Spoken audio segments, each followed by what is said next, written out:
welcome to all the participants and our keynote, as well as our panelists, whom Gautam will present in more detail in a minute. I just wanted to take this opportunity. So I'm Martin Kalman, Director of Executive Education at the Ecole des Ponts Business School. We're very happy to be co-organizing this with the Alliance. As you know, this is the third actually in a series back-to-back conferences. This global conference. We had a European session, a European, Africa, and Middle East session yesterday morning, morning for Europe time. We had an Americas session, so Americas with an S. Once again, that vertical yesterday evening for European time, and now to crown this global conference, we're going to be having this Asia Pacific session, and it's been really exciting. We've had some really interesting discussions. So do participate. Thank you for being here, and Gautam, it's over to you. Hi, good morning, friends. I'm Gautam Mahajan of the Creating Value Alliance. And you've just heard Martin talk about our successful conferences yesterday in America and in Europe. On behalf of my co-chairs, Martijn Rademakers of the University of Amsterdam and Martin Kalman of Ecole des Ponts Business School, I welcome you to our third global conference on creating value in a web version being run on June 2 and 3 in Europe, the Americas, and Asia at different times. This is our first international conference in Asia, although we have done in-country conferences in India and Japan. I hope this will be the first of many, and value creation centers will come up in India with your help. There is a value school that has come up at the University of Kobe in Japan.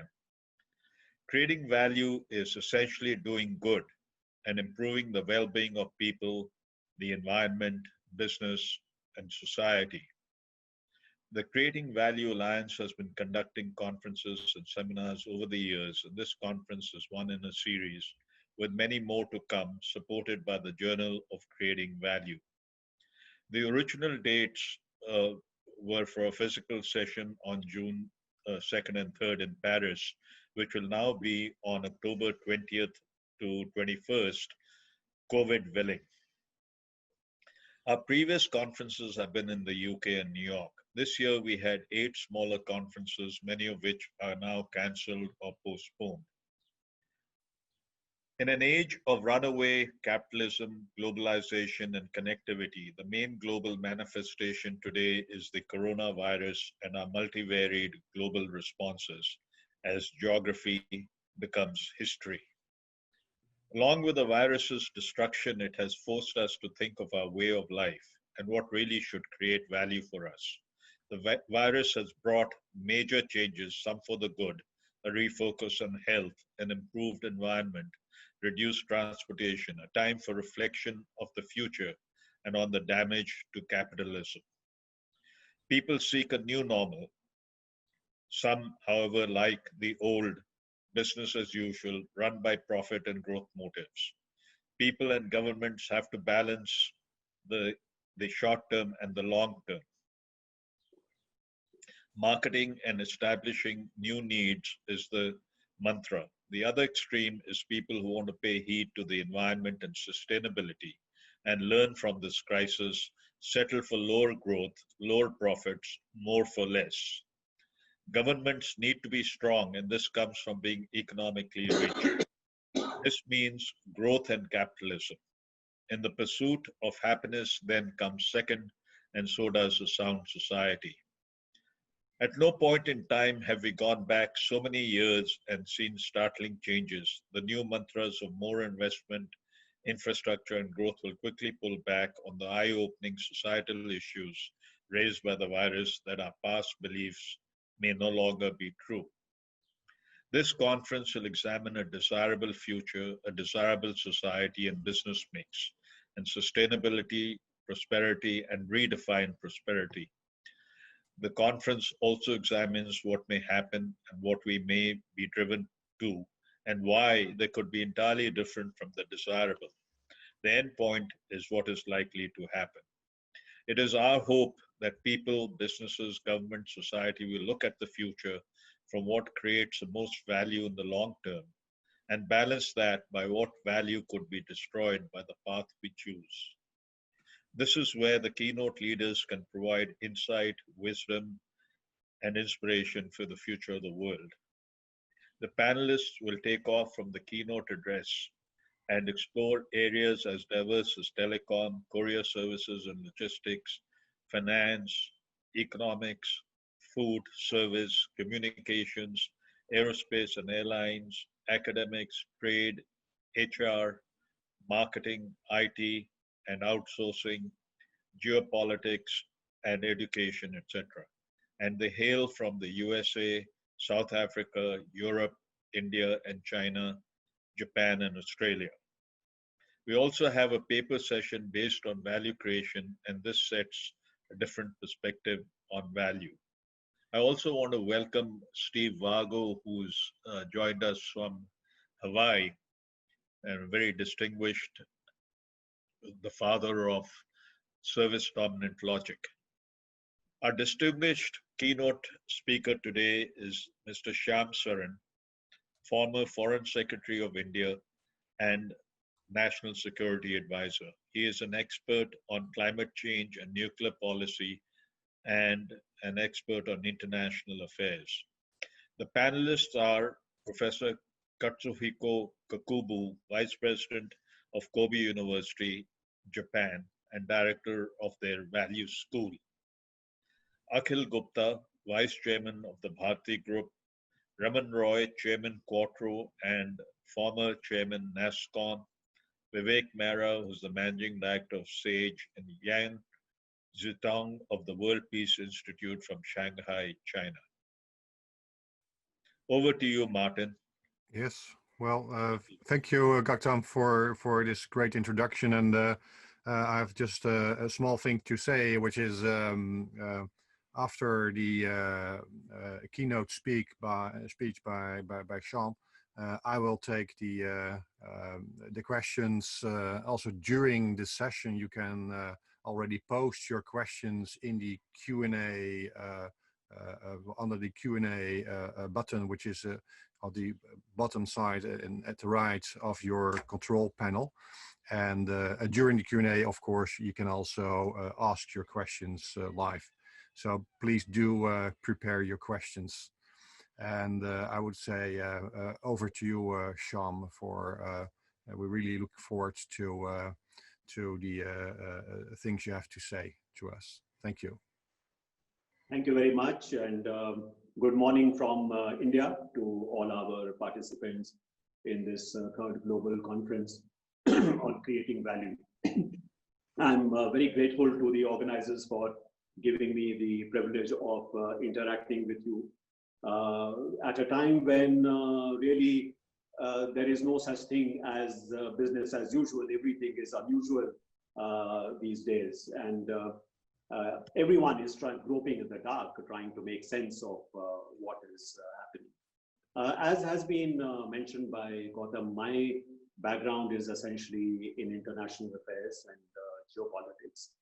So I will be speaking about how I see the international situation evolving, the nature of the state changing, and what does this mean in terms of not just doing business, but is there some other kind of metric of value that we need to have in order to be prepared for what would be, I'm certain, many other challenges which are around the corner.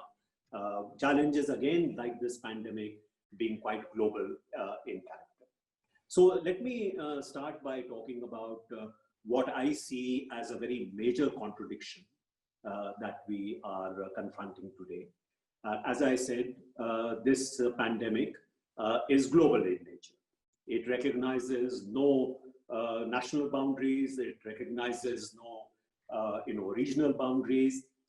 It is a pandemic that ideally should be confronted by very strong global collaboration. We have large number of countries, large number of laboratories which are looking for a vaccine for COVID-19. And yet I do feel that while it is true that maybe we should have this kind of creativity manifested in different corners of the world, but I think if we could find a way in which we could bring together the best scientific minds in the world, we could pool the resources that all our countries have to really fund such a initiative. Perhaps the results would be faster and the results may be more effective. But the contradiction that I wanted to draw attention to is the fact that precisely at the time when we need a spirit of internationalism, precisely at a time when it is quite apparent to us that the answer to the kind of challenge we are facing is really an international kind of a response. We are in fact seeing countries moving in the opposite direction. Mind you, this resurgence of nationalism is not new. I mean, we have seen ever since, I would say, the global financial and economic crisis of 2007, 2008, we have seen a steady trend across the world of there being more sort of stress on national solutions, stress on how countries must get back national control, a sense that the process of globalization has actually allowed a situation to develop where countries do not have a control over their destinies. You see that, for example, with Brexit, or you see, the sort of slogan of "My country first." So these trends have been in evidence before this pandemic, but whereas one would have thought that because of this challenge, in fact, we would start thinking again of how to come together in international cooperation, that is not happening. If you see the situation around the world, each country is basically hunkering down and trying to deal with this crisis by itself. Very little attention is being paid to, what can be done together with other countries. I mean, there may be limited kind of cooperation in terms of, where do I get the PPEs from? Where do I get, masks from? But there is no sense of, look, this is an elemental challenge to humanity, and we need a kind of a global collaborative response to this. So my fear is that, if we are not able to come together in some kind of a coordinated, collaborative kind of an effort, we will not be able to effectively deal with this crisis. But much more important, I think, when we are looking at what may be happening in the future, a future pandemic, or even the bigger challenge that we are going to face with, say, climate change, we are not going to be able to have a kind of a mechanism whereby we can deal with this. So this brings me to the other issue, which is that, how do you get that kind of an international response? Now, in the past, what we have seen is very important the role of leadership. So when you had the global financial and economic crisis, it is true that the United States of America, as the most important country in the world, was able to convene the heads of the major economies of the world in order to find a coordinated response to this. And I would say that in terms of crisis management, at least, that effort, that leadership did deliver results. Although it is true that as the crisis was overcome, that spirit of coordination and collaboration perhaps diminished somewhat. But it is true that in dealing with the crisis, leadership played a very important role. So why are we not seeing, in terms of a international response to this crisis, why are we not seeing a similar kind of a response? I think the main issue is leadership.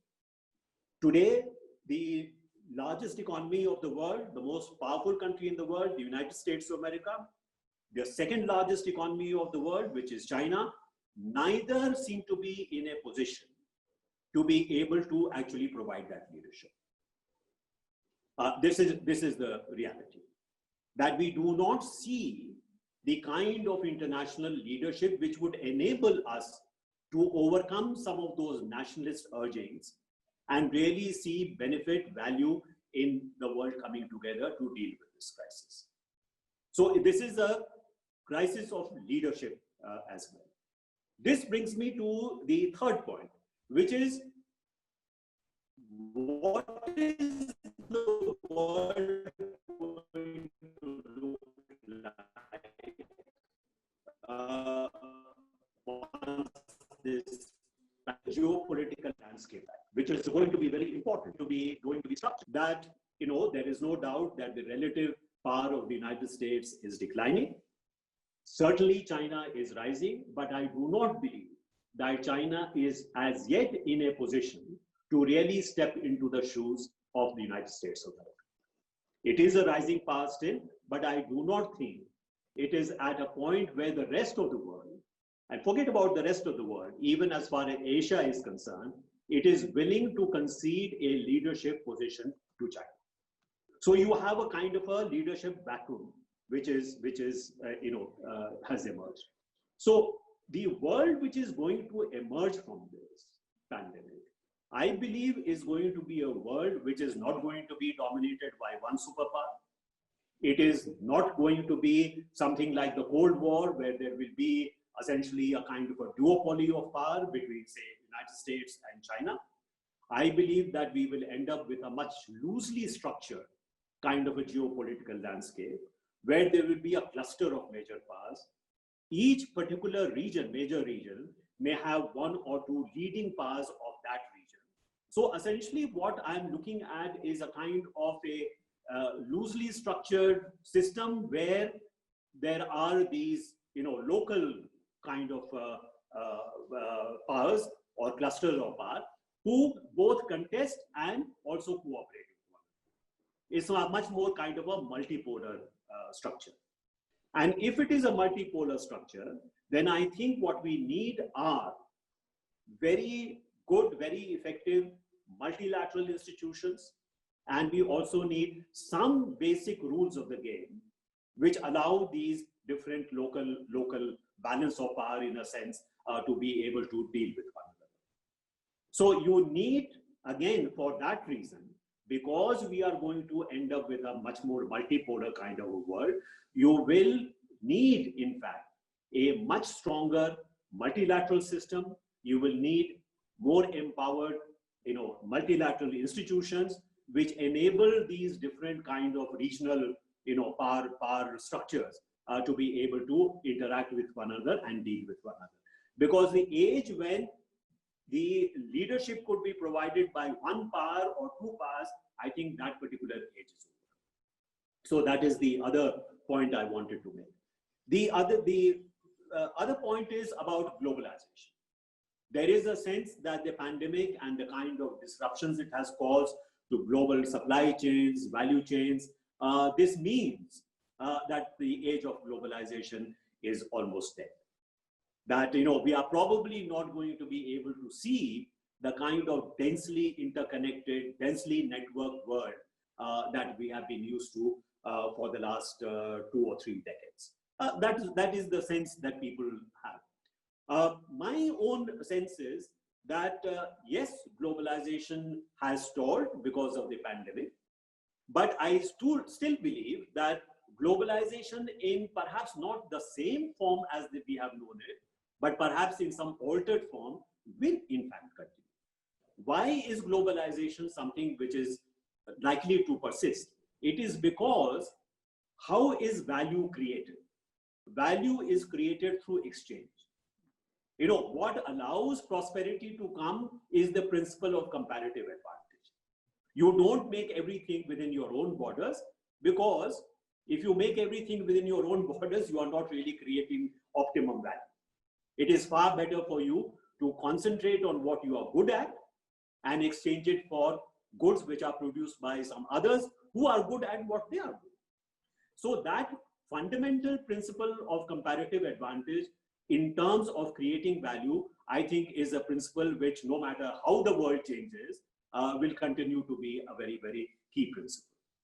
So I think even if there have been disruptions as a result of the pandemic, I do believe that globalization is something which is inherent in this very important principle of comparative advantage. So it will reassert itself, but perhaps in different ways. As we see today, while there may be interruptions in the supply of goods and services across national borders, but as far as the digital economy is concerned, in fact, there is greater globalization taking place rather than less. In fact, what we are doing today in this conference is precisely a reflection of that so many functions are today possible to be done digitally. That will not replace the exchange of goods and services, but certainly this has become a more important part of the global economy. So there is greater globalization in the digital field, even if there is interruption as far as the real economy is concerned. But I don't think that we can forever abstract away from the aspect of the real economy.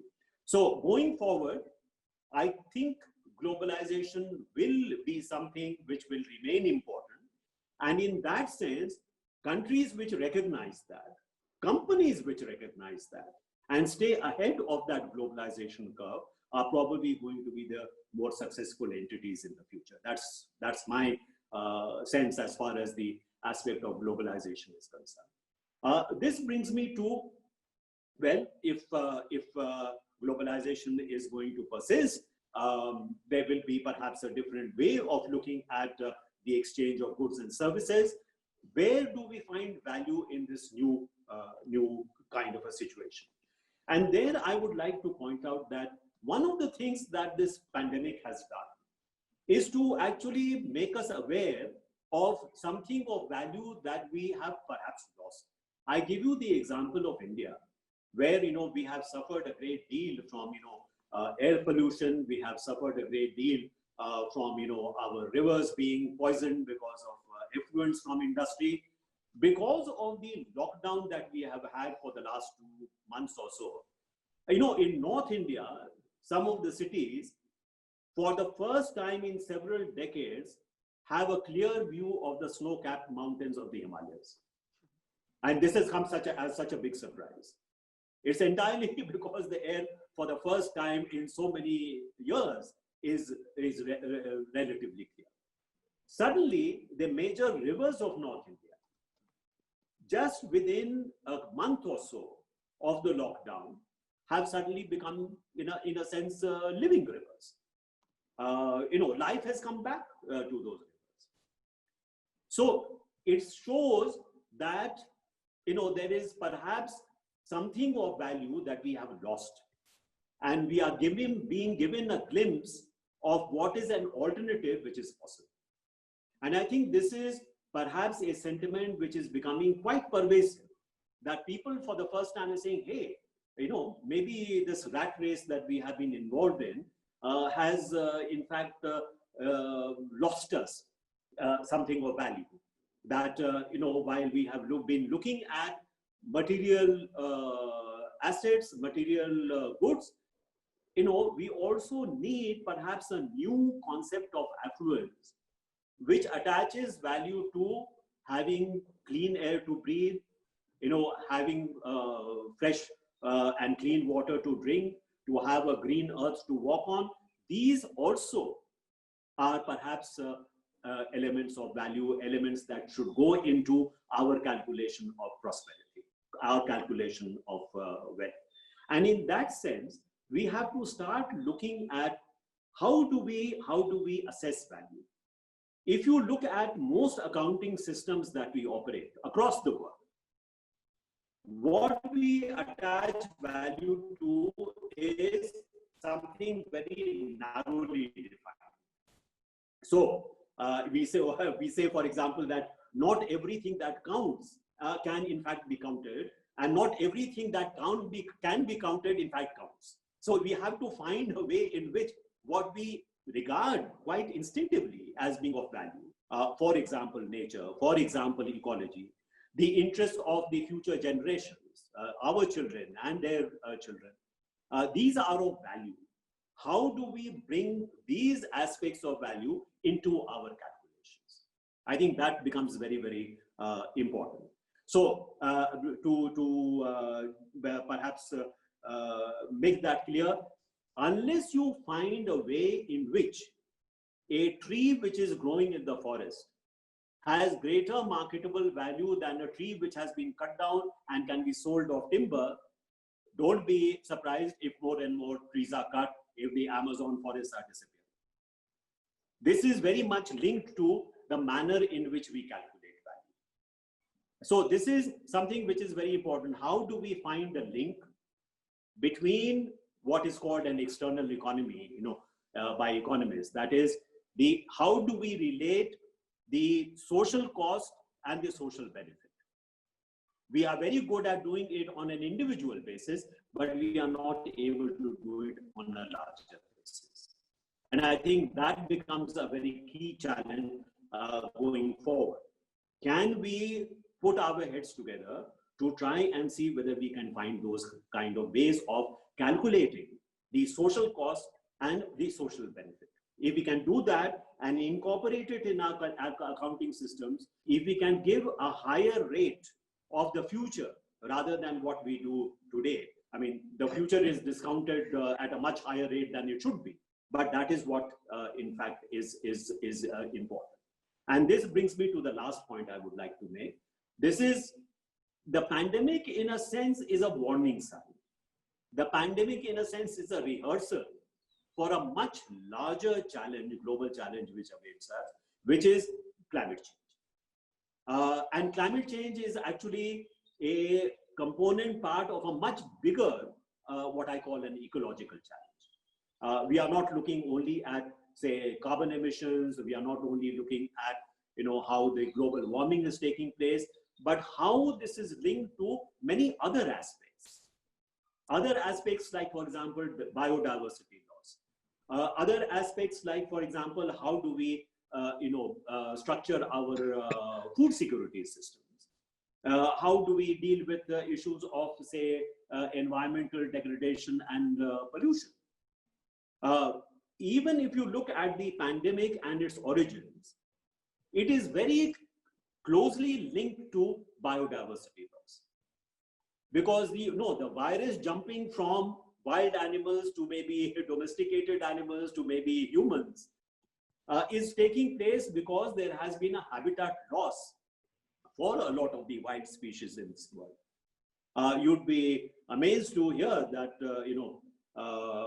something like 96% of the world's mammals, in fact, are constituted by human beings and the domestic animals that they breed. So that means only 4% is left for the rest of the wild species of mammals.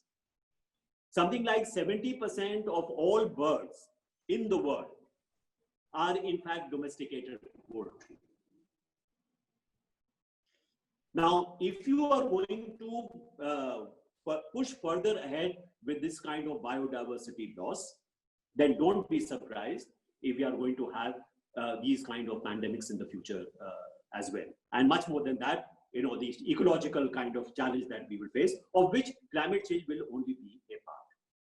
So rethinking some of these aspects becomes very, very, very critical.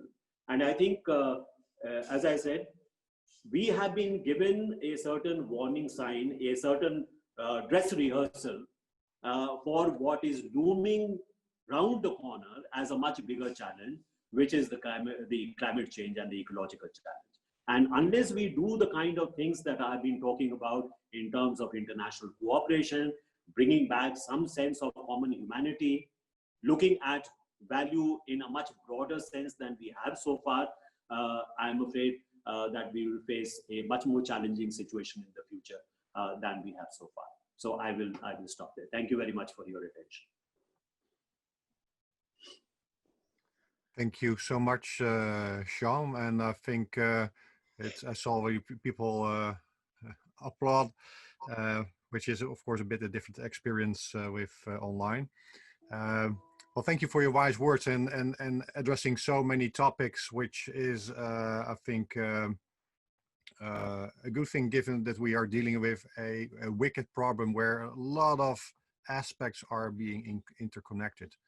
And as we embark now on the question and answer session, I'm just checking with the technical master to open the microphones and open the video links, so people can post their questions and we can get in some interaction. I think that will be shortly.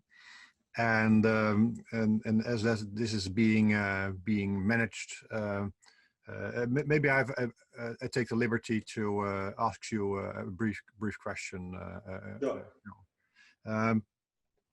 Because what you mentioned, what really was resonating with me was the need for more collaboration between nations, as we are dealing with a true global problem. But that the forces seem to work the other way, that nations are getting on themselves. And in relation to that, you linked this to a need for leadership. And could you say a little bit more then perhaps on the type of leadership, maybe the characteristics of leadership we need to bring nations and also people together in these times of well, maybe even chaos, but also conflict? Could you please reflect on that? Yeah, so I gave the example of how the world came together, or at least all the major countries came together in 2007, 2008, when we were faced with a major global financial crisis. It was episodic, but in a sense, it gave you a glimpse of what was necessary and what actually worked when it was when actually people came together. That is missing today. But maybe I should have described leadership in terms of statesmanship rather than just leadership. I think that's perhaps a more appropriate term, because what does it imply? It implies that even though you are a leader of your country stands for something more than itself. So this is where, my nation first is not a sign of statesmanship, because you are putting the interests of your country above everything else, without recognizing that the interests of your country is integrally linked to being able to respect also the interests of our countries. So that kind of statesmanship is required. And if we are having a kind of a contestation which we are seeing today, say between the United States and China, whereas you could have thought that these two most powerful countries in the world could actually work together to convene other major countries to work out how do we deal with this challenge. But instead of that, what we are seeing is a sharpening kind of a contestation between the two, a blame game between the two. The rest of the world is just are just bystanders in a sense to what is happening. So this is why I said that you need that kind of a statesmanship to be able to mobilize that, and we don't have that. For that reason also, if that is not going to be available, then I think instead of looking at 1 or 2 or 3 countries and their leaders to provide that kind of statesmanship, should we not look at structuring our international system in a manner that there is some kind of a collective leadership, where it is not your size which matters, it is what you are able to contribute to dealing with some of these global challenges. If collaboration is necessary, then maybe the kind of multipolar kind of a system that I'm talking about or trying to envisage maybe that is the way forward, where it is empowered international institutions. Some consensus on the rules of the game going forward may be necessary in order to provide that kind of leadership. All right. Well, thank you so much for your answer. And yeah, it's clear. It's also interesting that you use the word statesmanship instead of leadership. I think statesmanship is definitely more particular and brings more clarity. In the meantime, I see a lot of questions flocking in, and I see here a question from Dr. Naresh Mehta, if I pronounce your name correctly, Dr. Naresh.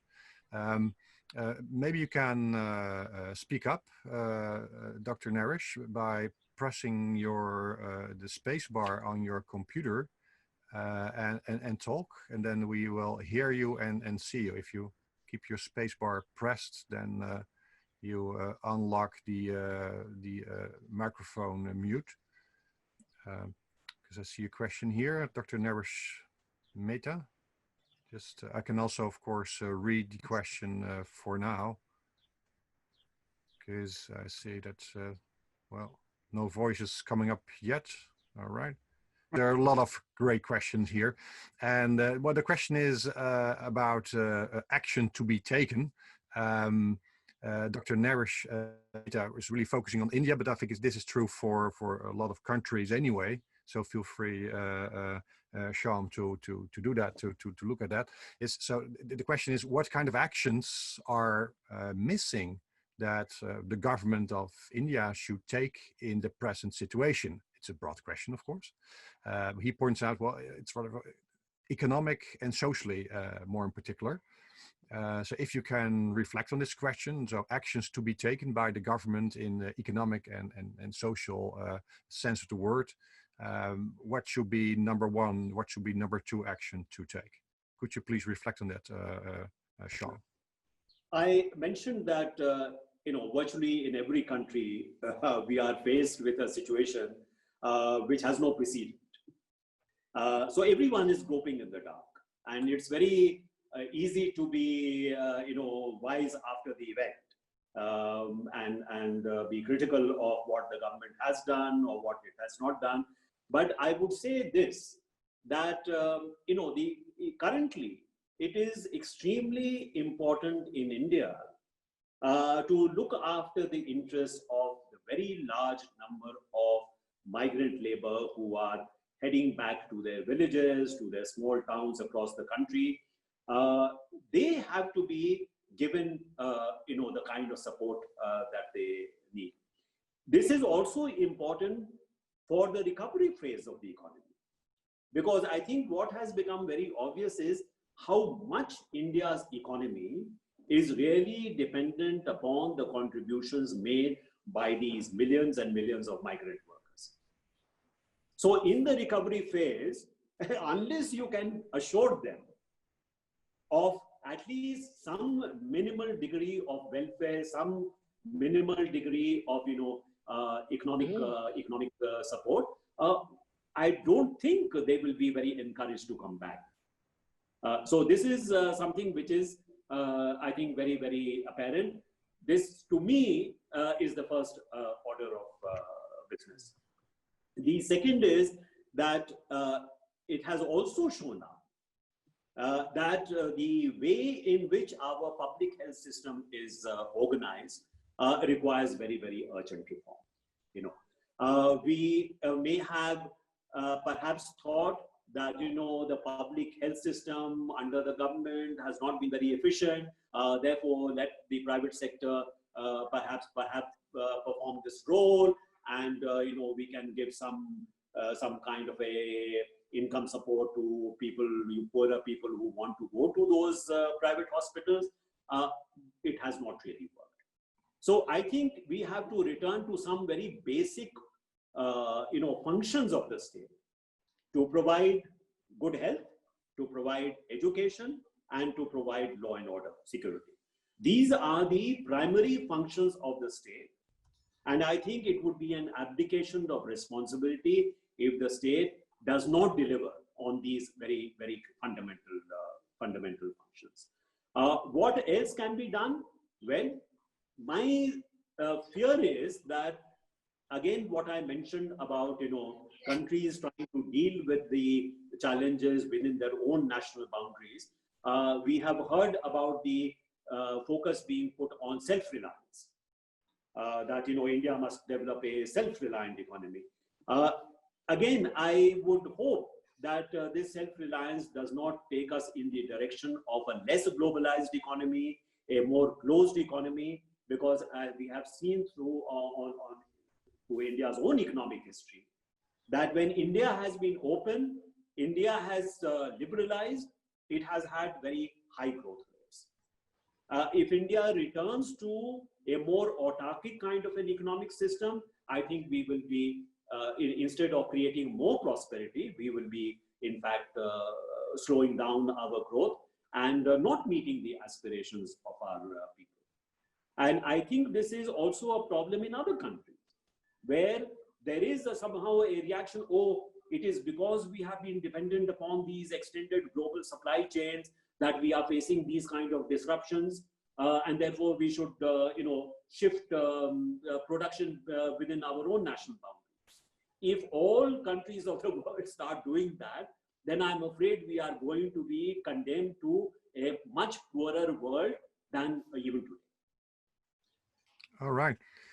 Well, I think that's definitely an answer to the question just stated by Dr. Narish. And let's follow up immediately because the questions are flocking in now, and very interesting ones. So let's move on, because we can build on this. I see here a very interesting question which ties into an earlier statement made by you, Shyam, on the multi-polar kind of world we find ourselves in, and where leadership should be provided. So here is actually a suggestion being done, a suggestion/question, which is by Carl Ramanathan. And he poses, in fact, the proposition of, well, do you think that organizations like a revamped United Nations or new ones like G11 would be the way forward? What are your thoughts on that, please? Yeah. So as I said, I'm a great believer in internationalism. I'm a great believer in multilateral institutions and multilateral processes, for the simple reason that most of the challenges we are facing today and most of the challenges which we'll face in the future are going to be cross-border in nature. They are going to be transnational in nature. And I am unable to see how we can find optimal solutions to those challenges if we do not have empowered international institutions and we do not have effective multilateral processes to come up with solutions. So countries, if they are doing this either as a single country or if they are doing it as a G11 or a G20, the problem is that these are not collaborative kind of platforms. So even if we have G11, there is a very large number of countries who may not accept the legitimacy of 11 leaders sitting together and prescribing for the rest of the world. So it is for this reason that I think you have to accept that gone are the days where one hegemonic country or a small group of very powerful countries could coerce other countries to do what they want. Today, you have to persuade other countries to do what you want them to do. Coercion is unlikely to work in dealing with some of these challenges. So G11 is good if it provides a platform where some of the major countries are able to exchange views, are able to talk to one another, but unless they can come up with truly collaborative kind of ideas, which will also appeal to those who are not the G11, I think it will not be very effective.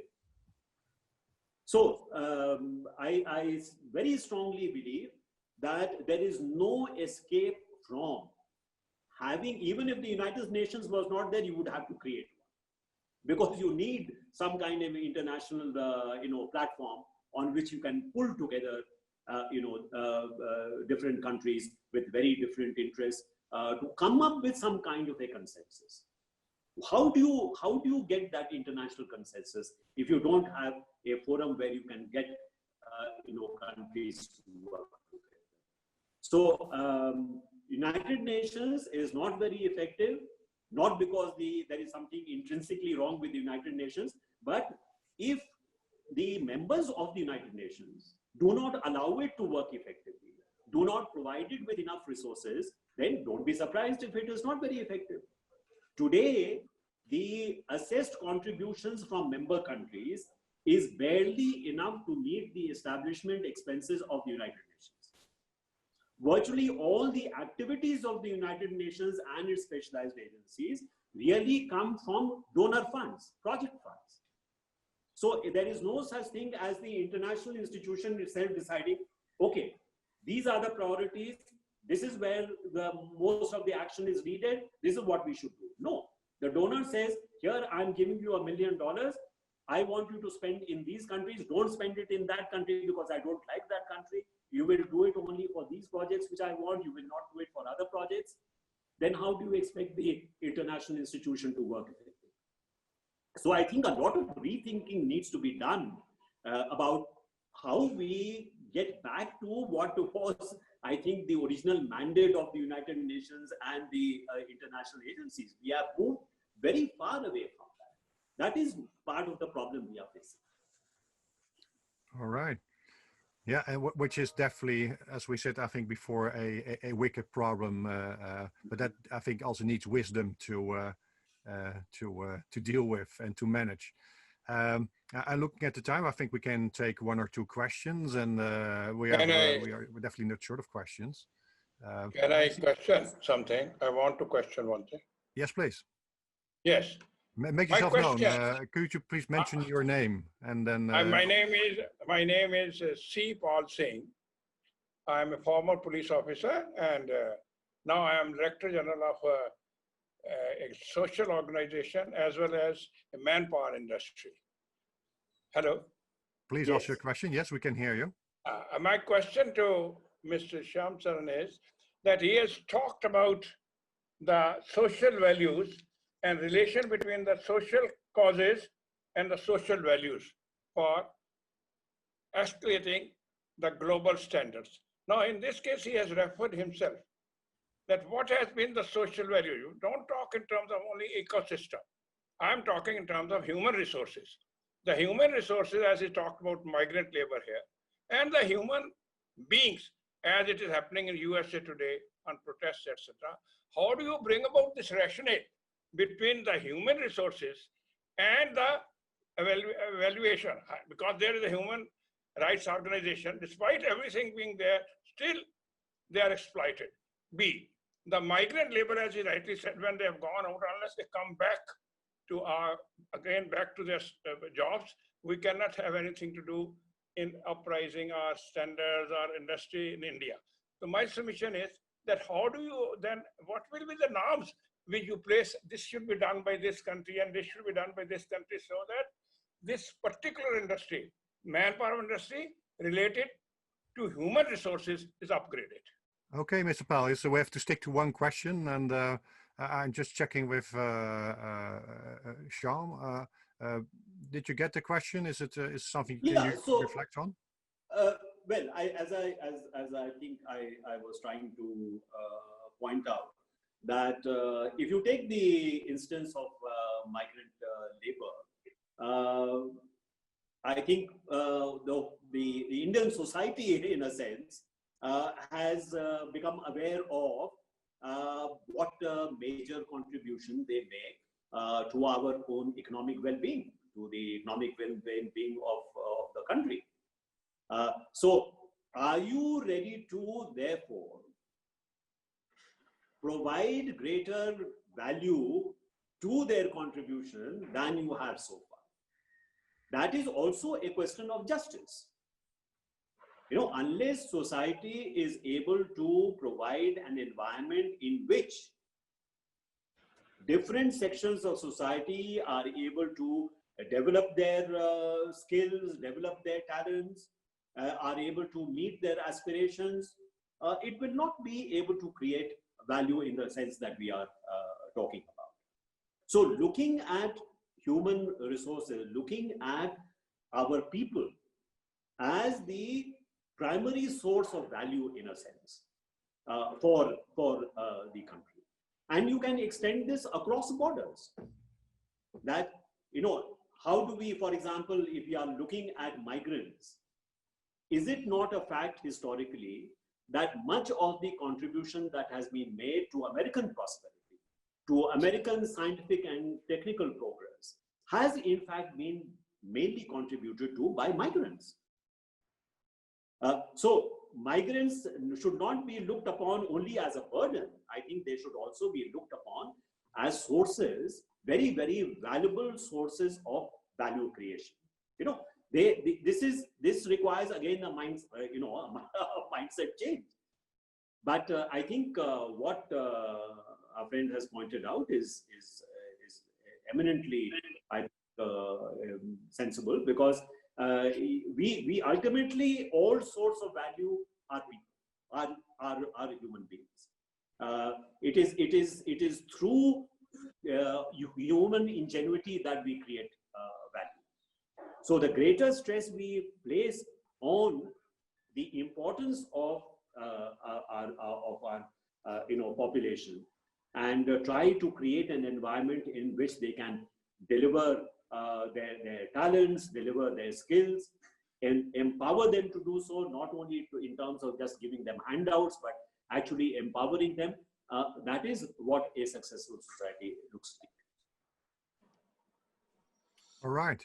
Well, thanks for the answer. And of course, there are so many other questions still waiting for us, but also we have to stick to the time and move to actually and to converge on this question and answer session and converge to maybe some rounding up. I'm checking the time. Yeah, I think we need to move forward. And I think I would like to give the words to Gautam just to round up this session, and then I'm going to take you all, dear participants, to going to help you to go to the creative sessions that follow.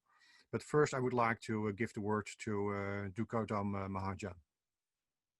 Hi, Shyam.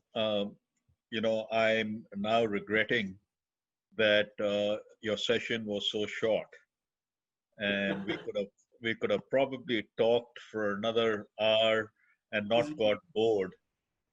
So forgive us that we were not smart enough to think about this earlier, but maybe we should do a different session at a different time. Thank you very much. And I don't know how we applaud in this place, but we do it like this. We can do it absolutely. But the microphones are muted, so that's why we cannot hear that much. But I'm more than sure that worldwide now we had a great applause. So thank you so much. Thank you so much. Which takes us to the next step in this online conference, and also building, I think, on your words, Shyam. We go to what we call the creative sessions, where the interaction will be very important. And dear participants, are going to help you out. In the chat box, you will see the creative sessions being announced, and the link you need to push to go to this creative sessions, because that will be in different Zoom rooms, so to speak. I will briefly describe what the topics are in these creative sessions. We have 4 of them. And Gautam, you have a point to make? Yeah, there? I just wanted to say Professor Yan Zutong has also joined. So you might want to just tell everyone about the various wicked problems and who will be discussing them. Absolutely, and I have them here. So it's And absolutely also great welcome to Professor Jan Shurtong. So let's get started, because he's also on top of the list, in fact. So I hope everybody can see the chat box and also the descriptions and the links in it. And if not, then you can put your questions in the Q&A box. Or, by the way, you also have received, of course, the program. You can find exactly the same information that you can push on in the document. You can use this as well. But let me start out with mentioning the session by Mr. Akhil Gupta and Raman Roy. Also going to moderate that session. So if you want to go there, you have to wait a little before I have to open up that session. But that session will be about all the questions around working from home, in fact, which is a big thing now worldwide. And they will cover that and discuss this with you. But if you want to go there, yes, you can push this link, but the room is not opened yet because I have to open it and I'm here now. So you have to wait a little. Then there is a session by Vivek Mehra. He will cover questions around new social habits due to COVID. Oh, okay. And also the impact on value systems. So it will be interesting to go there. The room has been opened. You can push a link and go there if you like the topic and start discussing there. Then we have Professor Kokubu San, who is going to cover questions around stakeholders, shareholders, and other groups, and particularly the prioritization of the groups, who gets more attention than others in COVID-19 times. So interesting topic and closely related to creating value. Let's check what we got here for left here. It's yes, we have the session by Professor Jan Shurtong. This will be run in this what we call main room. So if you like to look into the pandemic and especially the relations between China and United States, for instance, but also what it takes in terms of leadership. That's the discussion that will be on in this room, and where it definitely will be an open discussion. And Gautam and Shyam, you will also be here, I think, to moderate that, or to make sure a good discussion there. So I'm just double checking if I not forgot anything. I've Vivek mentioned Akhil and Mr. Kokobu-san. So yes, that's all the participants. So please, if you make your choice, please, and jump to the sessions you want, then I'm going to disappear from this room.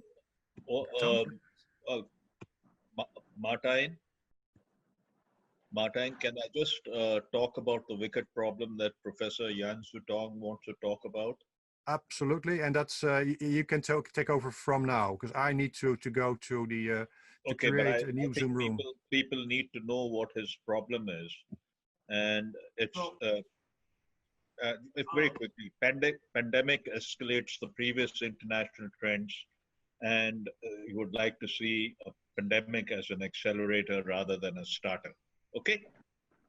Okay, well, that's okay. You take it from here, because I'm going to leave this session. I hope that people will follow me also to Akhil Gupta and Raman Roy to discuss their topics. I see still 35 people in the rooms, but people, it's really you can stay here for discussion with just mentioned by Gautam, or go to the breakout rooms, and you have to push the link for that to go to that particular rooms. So yeah. Thank you for that. Okay, thank you, Mark. Let's go.